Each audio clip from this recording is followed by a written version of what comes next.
సత్తెనపల్లి నియోజకవర్గంలో TDP MLA అభ్యర్థి కన్నా లక్ష్మీనారాయణతో కలిసి పనిచేసేందుకు కోడెల శివరాం సిద్ధమయ్యారు. ఈ మేరకు పల్నాడు జిల్లాలో టీడీపీ అధ్యక్షులు జీవి ఆంజనేయులు వారి మధ్య సయోధ్యని కుదిరించారు. గుంటూరులో కన్నా శివరాం, జీవి సమావేశమయ్యారు. గత కొంతకాలంగా కోడెల శివరాం అసంతృప్తిగా ఉండి పార్టీ కార్యక్రమాలకు దూరంగా ఉంటున్నారు. టీడీపీ అధిష్టానం శివరాంకు సముచిత గుర్తింపు తప్పక ఇస్తుందని ఈ సందర్భంగా జీవి ఆంజనేయులు తెలిపారు. కన్నా లక్ష్మీనారాయణ గారిని, డాక్టర్ కోడెల శివరాం గారిని కలిపి కూర్చోబెట్టి మాట్లాడడం జరిగింది. ఎమ్మెల్సీ సత్యనారాయణ రాజు గారు, అలాగే ఎమ్మెల్సీ చిరంజీవులు గారు అందరం కలిసి సమన్వయం చేసుకున్నాం, మాట్లాడుకున్నాం, వ్యూహం చేసుకున్నాం.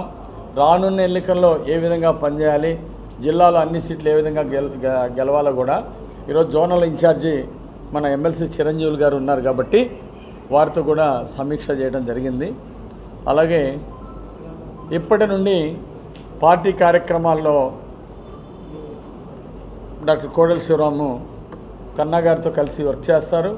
అలాగే ఇద్దరు కూడా సమన్వయం చేసుకుంటారు.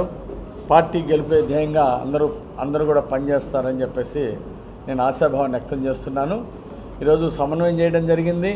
అట్లాగే శివరాం గారిని నరసరావుపేట గతంలో కూడా కోడెల శివప్రసాద్ గారు నరసరావుపేట నియోజకవర్గం నుండి ప్రాతినిధ్యం వహించారు.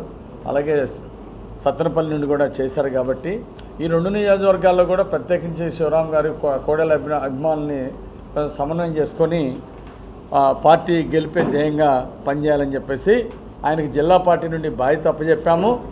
అట్లాగే తొందరలోనే చంద్రబాబు నాయుడు గారు కూడా ఆయనకు ఒక పదవి బాధ్యతలు ఇచ్చి పార్టీని బలోపేతం చేయమని బాధ్యతలు కూడా అప్పచెప్తామని చెప్పడం జరిగింది.